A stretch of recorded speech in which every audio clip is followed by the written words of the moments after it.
Confidence begins with a smile. ഒരു നല്ല പുഞ്ചിരി നമ്മുടെ ആത്മവിശ്വാസത്തെ ബൂസ്റ്റ് ചെയ്യുന്നു. ഞാൻ ഡോക്ടർ സുമേഷ് ചന്ദ്രൻ, കോട്ടയം പുത്തനങ്ങാടി കാരിത്താസ് KMM ഹോസ്പിറ്റലിലെ ഓറൽ ആൻഡ് മാക്സിലോഫേഷ്യൽ സർജനാണ്, ഇംപ്ലാന്റോളജിസ്റ്റുമാണ്. ഞാനൊരു ഡെന്റിസ്റ്റ് ആയതുകൊണ്ട് തന്നെ ഡെയിലി ഒത്തിരി പേഷ്യൻസിനെ കാണാറുണ്ട്. അവരിൽ പലരും ചിരിക്കാൻ മടിയുള്ളവരാണ്. കാരണങ്ങൾ പലതാവാം. അവരുടെ പല്ലുകളിലുള്ള നിറവ്യത്യാസം, അവരുടെ ഉന്തിയ പല്ലുകൾ, നിരതെറ്റിയ പല്ലുകൾ, പല്ലുകൾക്കിടയിലെ വിടവുകൾ, ഇതെല്ലാമായിരിക്കാം. ഈ പറഞ്ഞ കാരണങ്ങൾക്കെല്ലാം ഒരു നല്ല ഡെന്റിസ്റ്റിൻ്റെ അടുത്തോ ഒരു നല്ല ഡെൻ്റൽ ക്ലിനിക്കിലോ പോയി കഴിഞ്ഞാൽ അതിനുള്ള ട്രീറ്റ്മെൻറ്റുകളും സൊല്യൂഷനുകളും അവൈലബിൾ ആണ്.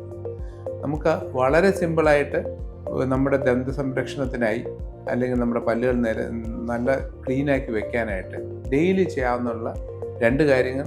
ഒന്ന്, ഡെയിലി രാവിലെയും വൈകിട്ടും നന്നായി ബ്രഷ് ചെയ്യുക. പിന്നെ ഒരു 6 മാസത്തിലൊരിക്കൽ ഒരു ഡെന്റിസ്റ്റിനെ കാണുക. വർഷത്തിൽ ഒരിക്കലെങ്കിലും നമ്മൾ നിർബന്ധമായും പല്ല് ക്ലീൻ ചെയ്തിരിക്കണം. അങ്ങനെ നമുക്ക് നല്ല ദന്ത സംരക്ഷണം ഉണ്ടാവും. അതുമൂലം നമുക്ക് നന്നായി ചിരിക്കാൻ സാധിക്കും. ഒരു സ്മൈൽ നമ്മുടെ കോൺഫിഡൻസിനെ വീണ്ടും ബൂസ്റ്റ് ചെയ്യുന്നു. അതുകൊണ്ട് എല്ലാവരും നന്നായി ചിരിക്കാൻ ഈ പറഞ്ഞ കാര്യങ്ങൾ ശ്രദ്ധിക്കുക.